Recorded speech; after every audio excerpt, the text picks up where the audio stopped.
Bonjour et bienvenue aux entrevues Monsieur Plouche 21. Mon nom est Pierre-Luc. Aujourd'hui, je suis présentement au vieux bureau de poste de Saint-Romuald et je suis avec Mélodie Spears, qu'on a pu voir entre autres aux auditions à l'aveugle, à la voix, et aussi être au cégep en spectacle à Garneau. Yeah! Bonjour. Salut Pierre-Luc, aussi connu sous le nom de Monsieur Plouche. Comment ça va, Mélodie? Ça va bien, toi? Ça va très bien. Tu es une fille originaire de où? Moi, je suis de Québec.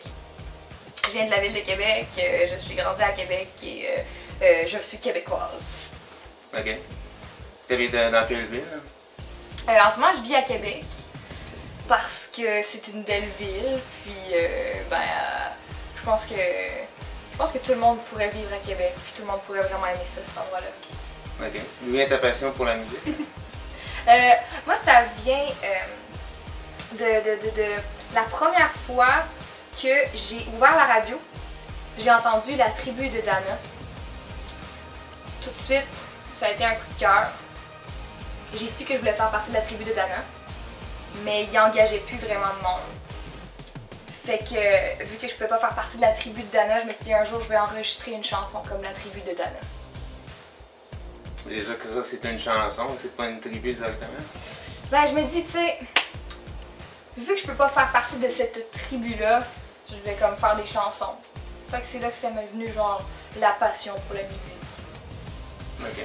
As-tu des membres de ta famille qui font de la musique? Là? Ouais, il y a des membres de ma famille qui font de la musique. C'est eux qui avaient ouvert la radio, d'ailleurs. Il y a mon père qui écrit des chansons depuis qu'il est tout petit. Non. Puis oui, lui, ça a tout de suite commencé. En fait, il faisait beaucoup des poèmes, des affaires comme ça. Il était un petit romantique, il avait un foulard, puis le petit chapeau de poète, là. Puis en fait, lui, il écrit surtout en anglais, parce qu'il est anglophone. Puis du côté de ma mère c'était vraiment la guitare classique. C'était une grande guitariste classique pendant beaucoup d'années. Puis, je pense que c'est de là aussi qu'il est venu la musique, peut-être un peu. C'était pas juste La Tribu de Dana. Cette année, tu as participé à la Voix 6, aux auditions à l'aveugle. Quel a été ton meilleur moment? Mon meilleur moment de la Voix 6, c'était clairement quand j'ai vu le buffet. Okay. Le buffet qu'ils ont mis, il y avait tellement de la bonne nourriture. C'est que moi, quelqu'un qui me donne de la nourriture, c'est comme tellement gentil. Je suis quelqu'un qui a souvent faim. Puis le fait qu'il me donne comme ça de la nourriture, ben, ça m'a vraiment rendue heureuse. Il y a aussi quand j'ai embrassé la douce joue des juges, ça a été, ou des coachs. Des coachs. Ça a été une expérience mémorable. Puis je me suis dit, j'ai touché des gens qui sont assis sur des belles chaises. Ça m'est venu tout de suite dans mon cœur. Comment tu as trouvé ça, côtoyer les quatre juges? Ben, je pense que j'ai trouvé ça. Ils aiment ça être de dos, hein. C'est sûr, c'est quand ils font les auditions. Là. Mais je me suis dit, mais c'est des gens qui sont souvent dos à ceux qui chantent. Puis j'étais comme, man, moi j'aime ça quand mon public me fait face. C'est le peu que je demande. Puis, à part de ça, je les ai trouvés très doux dans leur façon de me tenir dans leurs bras pour me dire au revoir. Ok. Également, tu as participé à des cours de chant comme au cégep Garneau.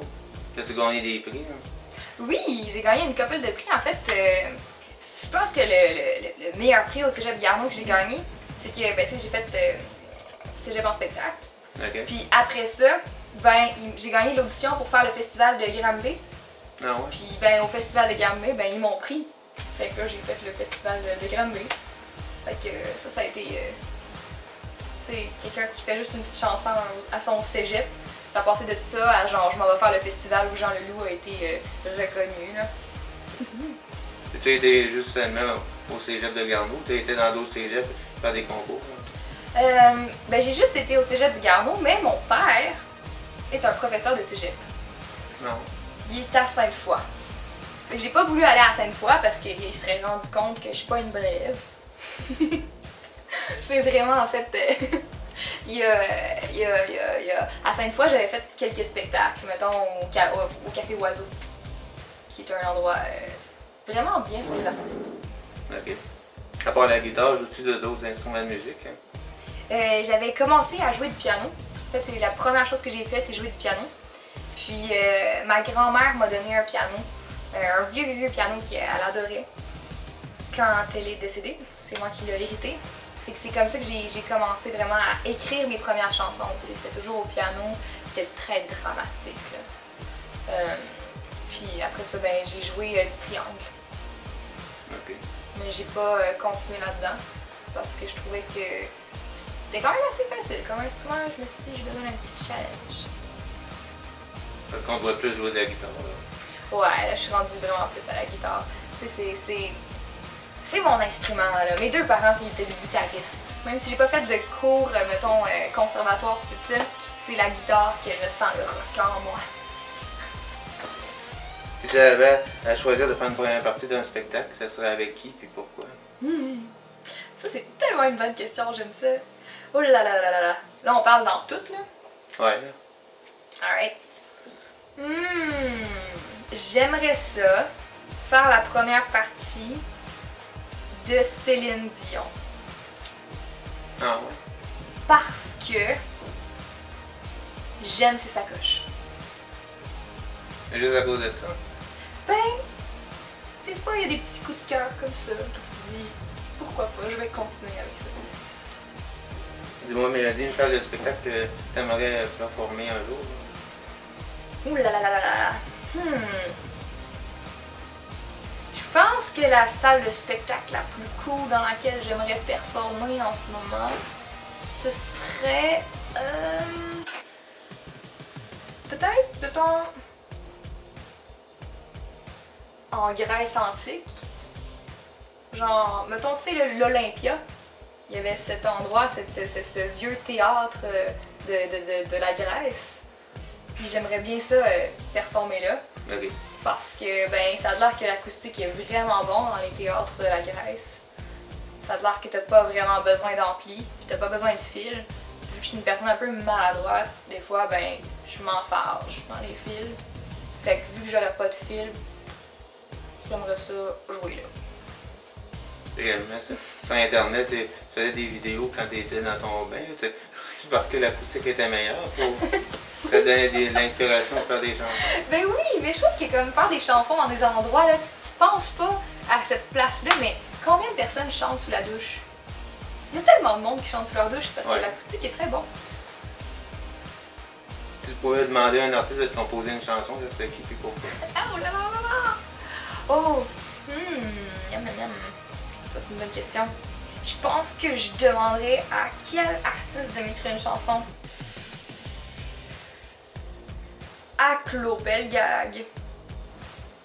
Parce que je voudrais qu'elle me compose une chanson sur les craquelins Ritz. Je trouve que Claude Pelgag est quelqu'un qui est capable de voir la magie dans les craquelins Ritz.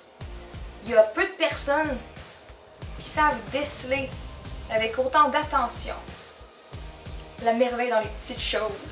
Je pense que Claude Pelgag, elle comprendrait ce que je veux dire par, tu sais, les craquelins Ritz, c'est l'enfance, c'est la vie. C'est l'origine de tout. Ok, tu veux-tu faire des chansons un peu avec l'humour à l'intérieur? Oh non! Jamais, jamais. Je pense que la vie c'est pas drôle, mais faut pas en rire. Ça rêve jamais. Je me dis quel genre de musique que t'écoutes? Moi j'écoute j'écoute vraiment du punk, du rock, du folk, du Joe Dassin. Ok. Joe Dassin, j'ai écouté ça beaucoup. De là m'est venue l'idée d'écrire sur la mélancolie. Joe Dassin était un homme très mélancolique. Ça s'entend dans sa musique. Penses-tu que les musiques que tu écoutes, ça t'inspire un peu, t'influence dans ce que tu fais en ce moment? Ouais, quand même. Ça m'influence beaucoup parce que si, genre, la musique que t'écoutes t'influençait pas, ça voudrait dire que t'es sourd. Puis j'ai de la chance parce que je suis pas sourde. As-tu un rituel avant de monter sur scène? J'aimerais tellement ça avoir un rituel. Mais à date, tout ce que j'ai comme rituel, c'est de prendre la bouteille de Jack. De caler jusqu'à temps que j'oublie tous mes problèmes. Non. Ben, j'ai pas vraiment de rituel. Des fois, Ok. je saute puis je fais des jumping jacks dans les toilettes. Dans ce temps-là, quand les gens ils voient ça, ils se disent faut que je m'en aille. Je pense pas que je peux voir un show de cette personne-là. Mais moi, ça me donne de l'énergie. Puis je suis une personne avec beaucoup d'énergie. Fait que je pense que ça pourrait être mon rituel. Ok, tu des fois, plus on canalise son énergie dans la musique que tu fais. Ouais, c'est ça. Je veux dire, comme quand je suis sur une scène, j'ai le droit d'exploser, là. Je peux pas faire ça quand je marche dans la rue. Les gens vont capoter. Les gens vont se dire comme, c'est qui cette personne qui fait le bacon par terre? À part la chanson, as-tu des talents cachés? Je suis capable de pas respirer pendant 60 secondes. Ok. Mais c'est pas un très bon talent. Parce que je fais pas de nage. Si j'étais capable de nager de façon plus olympique, peut-être que ça m'aiderait. Mais je peux pas vraiment l'utiliser dans la vie de tous les jours. Donc ça reste un talent caché. Quel serait ton chanteur ou chanteuse favori auquel tu voudrais faire un duo?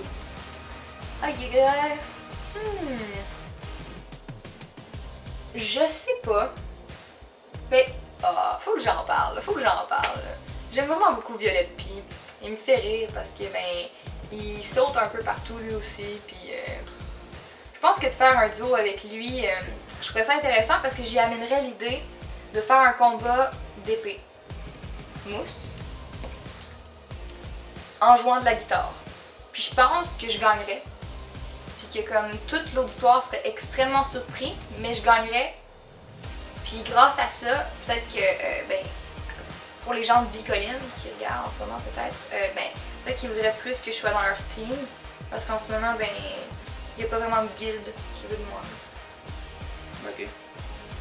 Dans la vie, c'était toujours ton désir de te lancer dans le domaine de la musique ou tu avais une autre espérance dans le travail? Ah, je voulais aller en neurosciences. Non? Je voulais vraiment aller en neurosciences. Depuis que j'étais petite, je voulais aller en neurosciences. En fait, moi, je me suis dit, mes parents font de la musique, c'est idée, quand tu peux pas être comme tes parents. Là. Ma soeur a eu la bonne idée d'aller en finance. Mais moi, même si j'ai essayé d'aller en sciences, la musique a continué à m'appeler tellement fort qu'à un moment donné, j'ai arrêté de mettre le répondeur, j'ai pris le téléphone et j'ai fait OK, on va faire ça. Puis ben, depuis ce temps-là, ça marche super bien. Est-ce que c'était la première fois que tu faisais un spectacle ici au Vieux Bureau de Poste? Non, en fait, j'ai fait, je pense qu'un de mes premiers spectacles que j'ai fait dans ma vie, c'était au Vieux Bureau de Poste. Non? Parce que, ouais, mon père, en fait, a fait son lancement d'album souvent ici. Puis il y avait toujours une chanson où il faisait... il demandait à moi et à ma soeur de venir chanter avec lui. Sur la scène, fait qu'on allait chanter avec lui, puis après ça, on retournait, puis on allait voir les gens, puis on les obligeait à acheter des albums. Tu vois, on était des enfants, on était mignons. Donc on allait voir les gens, puis on leur disait « C'est 32$. » Puis souvent, ils achetaient. Mais j'envoyais plus ma petite soeur parce qu'elle était plus petite, donc plus cute. Ok. Ça fait combien de temps qu'il est dans la musique, ton père? Mon père, ça doit faire, je pense que lui aussi, ça doit faire depuis qu'il est né, là, mais là, il est rendu vieux. Il est comme dans la cinquantaine, là. Ok. Il chante quel genre de musique? Il est très folk. Il est un grand fan de Bob Dylan, Leonard Cohen, tout ça. En fait, il y a un bon hommage à Leonard Cohen.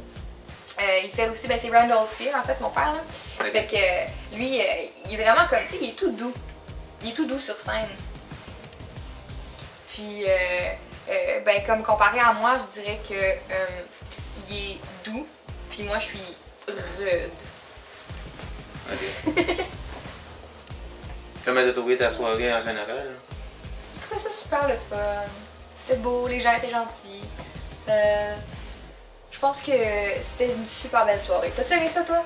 Oui. Pour vrai? Oh, ouais, merci. T'as-tu, c'était quoi ta partie préférée de la soirée? Ben, il y avait toi entre autres, mais il y avait Anne puis Vicky. Dans l'ensemble, Fait que Vicky, là, en fait, pas mal t'as aimé. aimé toute la soirée. Ouais. Je suis pas spéciale. Est-ce que c'est dans tes plans de faire un EP? Oui. Ou un album complet? Oui, je suis en train de travailler sur un EP en ce moment avec un dude super cool qui est connu sous le nom de Shampoing à Québec. Fait que moi je pense que quelqu'un qui est connu sous le nom de Shampoing peut juste être bon. c'est mon réalisateur. Il joue la guitare. Ok. Il est vraiment incroyable. Puis je travaille aussi avec l'Ampli en même temps. Fait que je fais un EP de 5 tunes qui devrait sortir soit en octobre, soit plus en décembre. Ok. Ça va être dans ces eaux-là. Je peux suivre vous sur Internet puis les réseaux sociaux? Oui, tu peux me suivre sur ma page Facebook, Melodyspire. S-P-E-A-R, pas de S. Parce que je préfère être apparentée à Shakespeare qu'à l'autre Britney.